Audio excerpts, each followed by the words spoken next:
வணக்கம். பசி என்பது மனிதனின் மிகப் பெரிய துன்பம். அந்த பசியை போக்குவது மிக உயர்ந்த தர்மமாகும். ஸ்ரீ அன்னபூர்ணேஸ்வரி மாதாவின் அருளால் மலைப்பகுதி கிராமங்களில் தினமும் நடைபெற்று வருகிறது அன்னதான சேவை.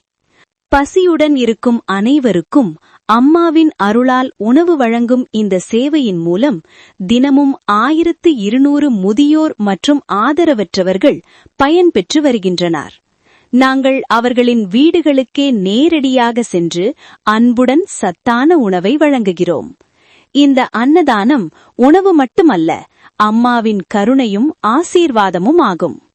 பசியற்ற சமூகத்தை உருவாக்கும் இந்த புனித சேவைக்கு நீங்களும் உங்கள் ஆதரவை வழங்குங்கள். நன்றி. ஸ்ரீ அன்னபூர்ணேஸ்வரி மாதா திருவருள் எப்போதும் உங்களுடன் இருப்பதாக.